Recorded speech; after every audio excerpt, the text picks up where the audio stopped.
Hey friends, I'm intimacy coach Leah Carey, and this is my dear friend Lara O'Connor. And today we're going to talk about Bachelor in Paradise. So let's get started.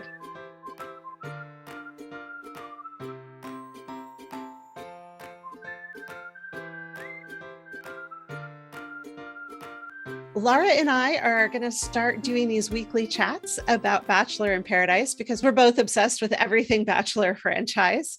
And just to be clear before we get started, this is not a recap. And we're also not here to make super big judgments on people's decisions. We're here to look at communication, what's effective, what's not, and relationship dynamics and things like that. Today, we're looking at season 7, episode 1. So, Lara, what is one of the things that caught your attention in this episode? Well, there was a relationship moment that caught my attention. But first, David motherfucking Spade. Oh. Like, David Spade and his dated, cringy tuna joke. I can't believe ABC didn't cut that out. I can't believe that he actually made the joke and that they aired it. This is so funny. So first of all, I dislike David Spade from the jump. So I don't spend a lot of time paying attention to him. I don't even remember the tuna joke. What was it? Oh, okay. Well, I forget who it was that walked down the stairs. It might have been it was one of the earlier guys because they didn't do a lot of introductions. Yeah. And they were talking about, what are your goals or something about, what are you coming in to look for? Or I don't remember how exactly it came up. I'd have to go back and look at the lead-in line, but somewhere in there, David Spade made a joke back to the guy. Oh, go on and get down there. There's lots of tuna on the beach. Yeah. Oh. Is this fucking 1988? Right. First of all. Second of all, even back in 1988, women did not smell like tuna. Women do not smell like tuna. Right. All the work that we do to get women to be comfortable with their bodies, and we know from interviews that this is an ongoing issue that women have strong feelings about. Right. He just undid so much work. Ugh. That just grosses me out in every way. So when one of the things that I noticed coming down onto the beach, and this, I think I may have blocked this guy's name out because I have everybody else's names noted in my notes. And this one just says naked guy. Kenny. Kenny. That's Kenny. Okay. I was really interested by how they presented Kenny's nudity and specifically how he spoke about it, because he was like, oh, I've got this great body and I'm at this age. And if I don't do it now, when am I going to show it? And it was all about him and his vanity. There was nothing there about whether other people would be comfortable seeing it. And there may have been a fair number of people, especially women, who on that beach would not be comfortable with a man who they have never met at all coming up to them and waving his junk in their face and going in for a hug. That is not consent. I was actually really disturbed by the fact that that was allowed.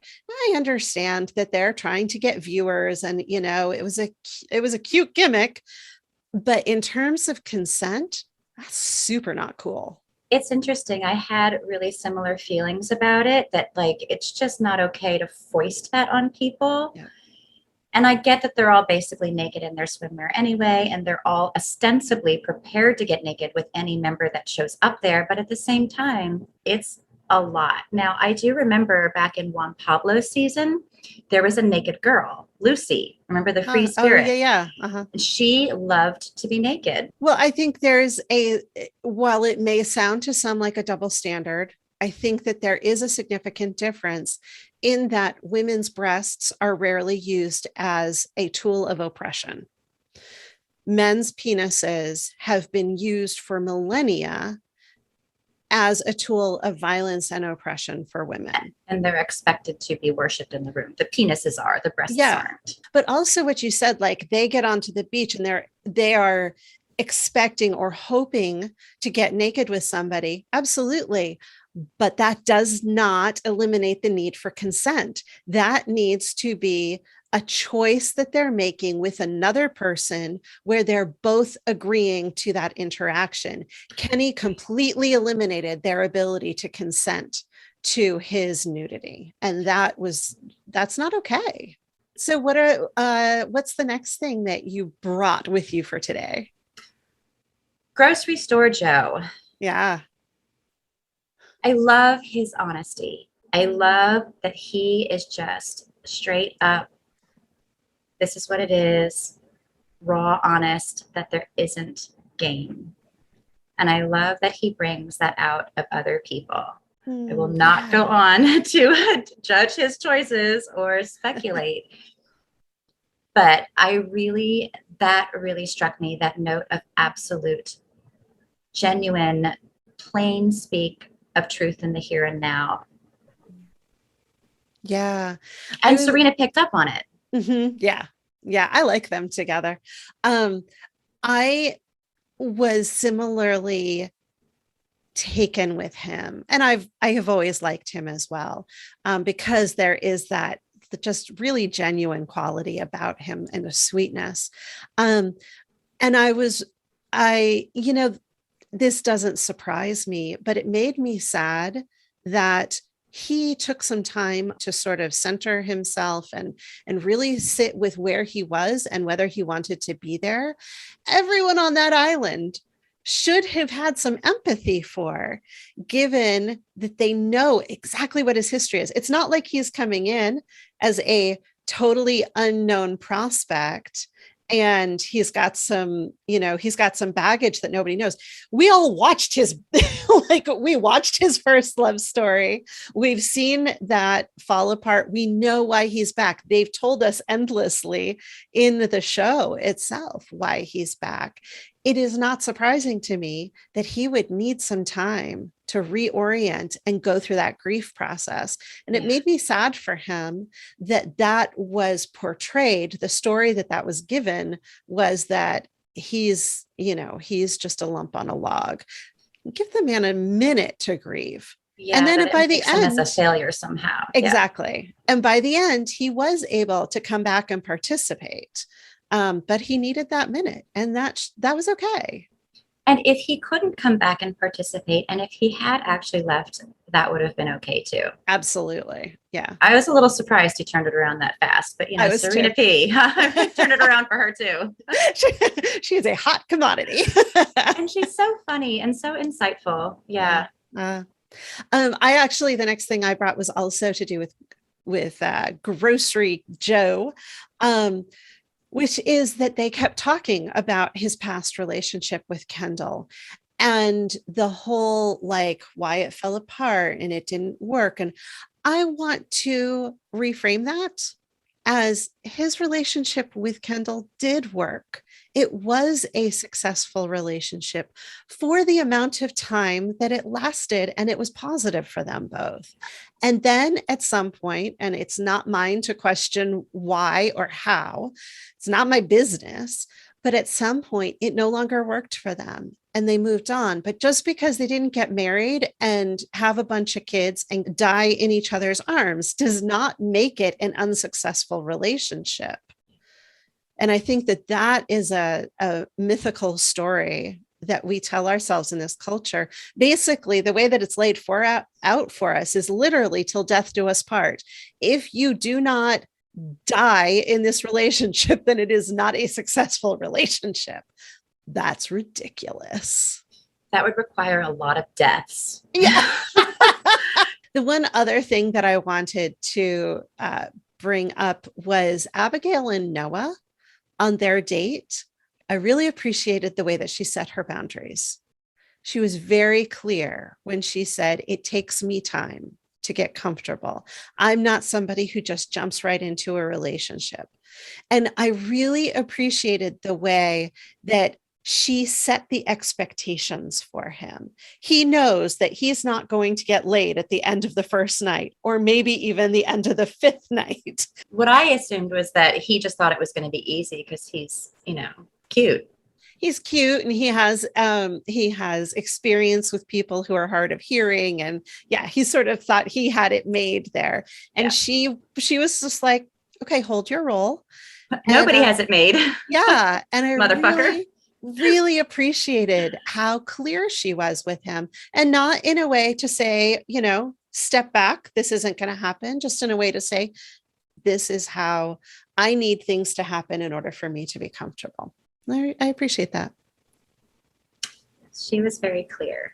Yeah. It's nice to see when people are clear. It's so informative to see it in action, like what it looks like when somebody is clear and comfortable. Exactly. I have to just ask you one other question before we go. What do you think about Tajuan and Trey's uncle?